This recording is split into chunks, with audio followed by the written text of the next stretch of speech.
évoqué au début, à savoir 32 000 tonnes de déchets extérieurs. C'est des déchets qui vont être désemballés, donc ça posera une question derrière de valorisation des digestats, et dont le projet technique tel qu'il est signé aujourd'hui, même si ça peut encore évoluer, c'est une grosse partie de la chaleur est utilisée pour sécher la face solide du digestat, pour pouvoir l'exporter, pour parer au problème de conditions d'épandage. Donc en gros, on sature l'épandage sur les terres de la ferme du Grignon et les voisins qui étaient déjà d'accord et qui étaient dans l'enquête publique, mais on a bien vu que la commune qui a voté contre 17 sur 17, là c'est la commune juste après. Et plus on continue, plus on se rapproche de Versailles, et plus ça va être compliqué. Et puis de l'autre côté, je ne sais pas si vous connaissez, c'est la vallée de la Maule, donc c'est très encaissé, c'est interdit au poids lourd dans les villages. Voilà, donc grosso modo, ça va être compliqué. Donc voilà, il y a séchage du digestat. Moi je milite pour un séchoir comme la Tremblay de Foix, genre pas sur la même technologie, plutôt du séchage en vrac pour faire de la luzerne, sachant que sur la ferme du Grignon, enfin, sur la ferme de Versailles de manière générale, on est actuellement sur 3 zones bassin de captage prioritaire Grenelle, donc il y a un réel enjeu qualité de l'eau, et des plantes comme la luzerne peuvent apporter un plus, donc là ça serait un apport quelque part à une dynamique locale sur ces questions qualité de l'eau, et éventuellement, parce qu'aujourd'hui la technologie existe sur les séchoirs multimatières, après la campagne de séchage de luzerne, sécher du maïs grain. Il n'y a qu'un opérateur qui fait du séchage avec du gaz. L'autre opérateur qui collecte emmène en Normandie le maïs brut avant séchage. Donc il y a des possibilités de partenariat très forts avec la profession agricole. Alors où on en est aujourd'hui, puis je ne pourrais pas aller plus loin, excusez-moi, mais ça reste assez confidentiel pour l'instant, c'est encore dans la définition de ce projet technique, avec la grosse inconnue de savoir, c'est qu'une fois qu'on sera arrêté sur le modèle technique et puis des devis qui vont en face, est-ce que la préfecture ne va pas nous dire on refait un nouveau round en fait public voilà, on est parti pour...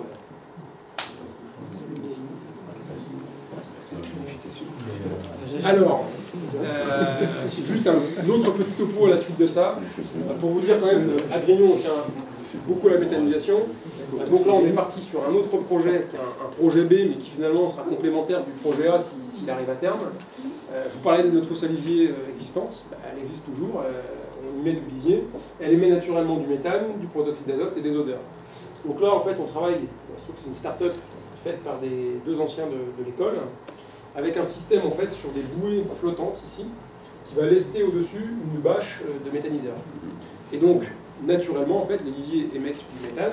Bon, la bâche est faite de manière à avoir un peu plus de chaleur quand même que l'air ambiant, mais on sera sur une méthanisation totalement passive, ce qui se fait un peu au Canada. La grosse innovation ici, en fait, c'est que le gaz, parce que la poche se gonfle, je pense que c'est l'animation d'après d'ailleurs, voilà, parce que le gaz monte, le gaz n'est jamais en contact avec le lisier, avec le béton, pardon. Parce que le gaz, en fait, là, il est riche en AGS notamment, et très corrosif pour les bétons. Et bien, l'autre intérêt, c'est que étant sur bouée flottante, bon là c'est mal schématisé, en fait, le niveau s'adapte en fonction de la quantité de lisier présent dans la fosse. Alors, là, on sera sur une production irrégulière dans le temps parce que la température extérieure est variable. Et puis, à ça, on couple des périodes d'épandage qui font qu'on va baisser énormément les quantités par moment. L'autre grosse inconnue, c'est combien on va produire de biogaz ici. Parce que pour nous, l'idée ici, c'est une valorisation directe de ce biogaz. L'autre intérêt, je n'ai pas parlé, c'est récupérer les eaux de pluie éventuellement.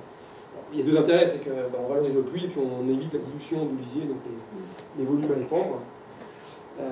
Pour l'instant, il y a un prototype qui a été fait à 15 km de chez nous sur une toute petite fosse, on ne prend pas compte, mais elle fait 4 mètres sur 10, je crois, sur du lisier de canard. Alors pourquoi on a commencé sur le lisier de canard? Parce qu'en fait, on gave les canards, on retrouve les 3/4 de l'amidon du maïs dans les fientes, et donc le lisier de canard est très méthanogène, le fiente. Donc bon, en fait là, ça c'était pris le 4 juin. La fosse avait été vidée le 26 avril, je crois, avant la semis de maïs. Et vous voyez, en un mois et demi, en fait, il y a très peu de lisier au fond, on a déjà une poche qui s'est tendue. Donc l'idée pour nous, derrière, sur le Grignon, c'est de couvrir les besoins de notre laiterie en propane, parce que dans le process des yaourts, en fait, on chauffe des cuves à bain-marie avec du propane. Donc là, on aurait un brûleur mixte, propane ou de gaz, en fonction de ce qui est disponible. Sachant que, d'après nos calculs, la poche de gaz ici, en gros, c'est un stock de 3 à 4 jours. Voilà, donc ce qui colle bien avec les périodes de fabrication, on travaille rarement le week-end sur la laiterie. Voilà. Alors, pourquoi on pousse ce projet-là? Parce qu'on est persuadé qu'au niveau français, ça c'est du low cost, c'est un vrai potentiel de développement parce que fossilisée existante, parce que pas concurrent de déchets extérieurs, et que ça peut être 100% agricole avec quelque part, dès qu'on a une valorisation énergétique possible sur place. Je pense aux bouts de boucherie, je pense aux ports, hein, les fossilisiers de ports, il y a des maternités qui sont chauffées, etc. On pense vraiment qu'il y a un projet intéressant derrière pour la France.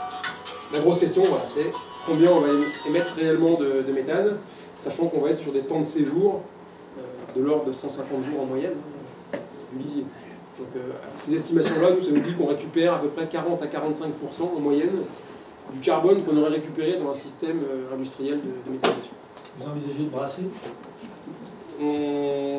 Pas dans le premier temps, mais on dimensionne l'installation pour pouvoir mettre un brasseur. Ce brasseur-là, il a notamment l'intérêt, en fait, le lundi, de brasser pour stimuler la production de gaz et relâcher des petites boules de gaz enflammées en matière organique pour avoir une consommation importante sur la lettre. Par contre, c'est pas agité. Enfin, c'est pas agité, on continue. C'est pas isolé, c'est pas chauffé. Et au point de vue procédure d'autorisation, ça doit être plus léger. Déclaration. Déclaration. Une déclaration. C'est plus light. Justement, par rapport à votre expérience et votre retour, j'imagine que vous avez déjà eu des échanges avec la région. Je sais que la région travaille dessus. Alors, pour rebondir avec monsieur qui dit est-ce que les pouvoirs publics se posent la question de simplifier les choses, votre expérience, est-ce que ça permet de faire réagir ou nous, la région, en fait, on est allé les voir. Enfin, la région, la préfecture de région, enfin, c'est tout ce système administratif. Le problème, c'est la question de la rentabilité, en fait. Certes, il y a eu une phase administrative qui était longue, mais la méthanisation, c'était nouveau, etc. Nous-mêmes, je vous avoue, notre projet, il y avait prévu, donc il fallait combler notre dossier technique. Après, derrière, voilà, si vous avez prévu 3 millions et que l'enveloppe, c'est 6. Et pourquoi d'ailleurs c'est passé de 3 à 6? Alors, l'inox, ça a joué beaucoup, le béton, pas mal. Bon, sur les 6, il y avait peut-être 200 ou 300 000 euros quand même d'outils spécifiques pour l'expérimentation, analyseurs, etc. On a plutôt vu du haut de gamme qui n'est pas présent à Tremblay, par exemple. Quand on travaille avec des boîtes comme Sita, c'est vrai que c'est pas non plus comme le monde agricole, c'est-à-dire que les constructeurs derrière s'engagent avec des cahiers de performance garantis. Donc, quelque part, si ça ne fonctionne pas avec tel débit de moteur, etc., le fournisseur doit payer. Et donc, je pense que des sécurités prises aussi par les fournisseurs là-dessus. Et la politique on en a parlé avec la CITA, mais la politique de CITA, c'est comme ça pour l'incinération, pour le compostage, pour tout, et pour la méthanisation, ça doit être pareil. Vous aviez consulté que des... Pardon, allez-y. Non, finissez vos questions.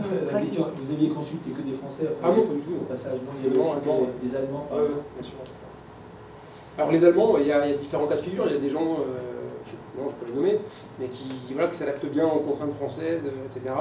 Et puis il y a des faiseurs, je peux citer MT Énergie qui est construit. Hein. Eux, ils ont un schéma allemand, ils sont très compétitifs, ils l'ont trouvé, ils savent comment ça marche, puis ils dupliquent. Et dès qu'on sort de ce schéma-là, c'est pas possible. Donc nous, on a vu les responsables, hein. On leur a dit c'est 10 mètres maximum parce que pleine énergie, etc. Ah ben non, nous c'est 16 mètres. Non, c'est 10 mètres. Ah non, nous c'est 16 mètres. Et voilà, et donc, c'est allemand. Mais ils sont très compétitifs. Alors, en termes de prix, ils étaient les mieux placés, mais ils ne respectaient pas les cahiers des charges. Voilà. Donc, bon. Oui, pardon. Alors, oui, moi j'ai un peu de peine à comprendre parce qu'on est allé voir une exploitation aujourd'hui Ouais. qui correspond même il y a un peu moins je crois qu'ils ont que 120 hectares, où ils font un peu de biomasse avec de la forêt, à peu près le même nombre de vaches et de brebis, etc., qui font de la production fromagère. Enfin, grosso modo, ce que vous avez vous, sachant que vous avez quand même beaucoup aussi, enfin beaucoup plus d'hectares de terre. Et eux, ils ont parfaitement réussi leur truc. Alors évidemment, on ne sait pas combien ça leur a coûté. C'est ce que je vais voir. Voilà. Alors, il n'a pas voulu nous dire. Bon, ce que j'ai retenu, moi, c'est que quand même, amortissement sur 7-8 ans. Alors, et peut-être qu'il nous en fume, mais voilà. Ce que j'ai retenu, c'est que dans son process, il y avait il utilisait qu'un tiers pour faire marcher son process et tout le reste, il le valorisait. en énergie. Et vous parliez de la moitié, là, pour faire tourner le process. Ils nuisent quasiment rien, en fait. Ouais. Et alors, moi, je me demande si c'est pas rien que le fait de faire rentrer des gens comme Sita ou Suez, qui ont considérablement compliqué les choses, parce qu'on voit qu'un particulier, un agriculteur, tout seul, il arrive à faire fonctionner son truc, avec la boîte allemande dont vous parlez, il n'y a pas eu de problème, il l'a encaissé en dessous, et elle dépasse que de tant de mètres, comme c'était machin. Les Allemands se sont adaptés, parce que le mec leur a dit, écoutez, moi, tant que vous ne me donnez pas le produit que je veux, je ne vous paye pas. Enfin bon, je veux dire, il a quand même réussi son coup. Oui. Et c'est ça que je ne comprends pas. Pourquoi vous n'y avez pas... Rien que... Pourquoi aller chercher d'autres déchets ailleurs alors peut-être nous, on n'a pas que, la dosseur, toutes choses étant égales par ailleurs, évidemment, il faut comparer, mais... Je suis pas là pour critiquer mes partenaires de CITA, hein. Mais voilà, le fonctionnement du groupe fait que voilà, c'est calé sur les cahiers des charges techniques de sécurité, de nouveaux normes, etc. C'est des détails, mais sur les aspects électriques, par exemple, ils ont des normes spécifiques en interne au groupe, qui sont au-delà des normes réglementation du travail. Encore une fois, quand vous avez un partenaire, il dit bah, ok, moi je peux le faire, mais c'est tant en plus. Et puis les câbles électriques qu'il y a sur un méthaniseur, c'est du vrai câble. Donc tout ça, mis bout à bout. Nous, on est parti avec eux en 2007. On y croyait, puis on verra un petit peu, parce que sinon, cette tentation-là, je vous aurais dit c'est mort. Mais c'est vrai qu'on a beaucoup de freins. Et puis de l'autre point de vue, nous, on est AgroParisTech, on est établissement public, donc on n'a pas de possibilité d'emprunter. Donc si on voulait le faire, de toute façon, il fallait qu'on ait une capacité. Alors soit un projet hyper rentable, ah bah oui, et derrière, on peut fier à 100%. Je suppose que celui qui a installé son méthaniseur, il n'avait pas non plus... je veux dire, on fait toujours des emprunts, on fait un business plan. Oui, non, mais à part que, autant en établissement public, on n'a pas le droit d'emprunter, il faut faire des filiales à 100% pour pouvoir aller emprunter. Et si vous n'amenez pas de cash, le banquier vous dit super, beau projet, mais c'est. Voilà. Moi, je suis désolé, je me fais un peu l'avocat du diable, mais pour essayer de comprendre. Vous avez une analyse que voilà, je partage partiellement, et voilà, c'est bien. Est-ce que vous avez regardé la possibilité d'injecter aussi sur vos équipes de distribution si vous êtes prêt du... Ouais. Alors on avait regardé dans un premier temps, on s'était arrêté parce que petit volume et le coût de l'épuration-compression n'était pas forcément intéressant. Et après on est en bout de réseau en fait. En bout de réseau, donc d'un point de vue technique, a priori, la pression qu'on remettrait dans le réseau serait trop forte par rapport à la distribution juste à côté.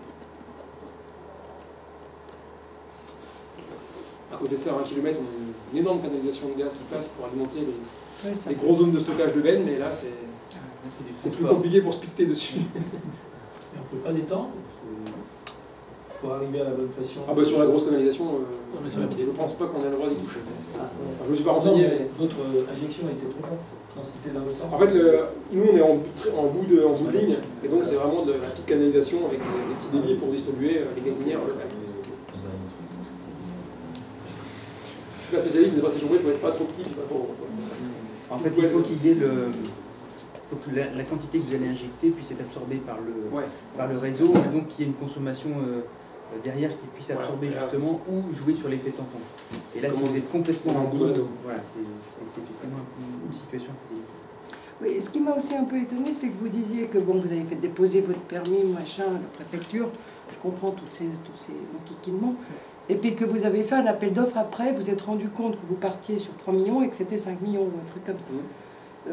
Quand on dépose ce genre de projet, on n'essaie pas d'abord de savoir combien ça va coûter. On l'a fait en 2009. Comment? On l'a fait avant de déposer le dossier en 2009. Et ça veut dire qu'en 2 ans, ça a pris 2 millions de... Bah, entre l'augmentation, voilà, inox, béton, les contraintes supplémentaires liées à la zone de rétention qu'on nous impose à l'avenir, donc différentes petites choses autour des infrastructures, et puis les normes spécifiques que nous on a découvert et que le bureau d'études sur lequel on avait bossé n'avait pas été prévenu, spécifiques internes au groupe Suez, tout ça bout à bout fait qu'on était en champ. Et je pense, parce que ça je n'aurai jamais la réponse précise, mais je pense aussi que d'obliger les fournisseurs à s'engager des garanties sur le fonctionnement, etc., voilà, c'est quelque chose où ils prennent des marges de sécurité importantes. Alors est-ce que c'est 15, 20, 30, 40%, je ne sais pas. Ça va être important. Enfin, moi je serais à leur place, surtout qu'on est allemand, on n'est pas sur place. Est-ce que le choix de Suez n'était pas un peu malsain dans la mesure où c'est Gaz de France quand même?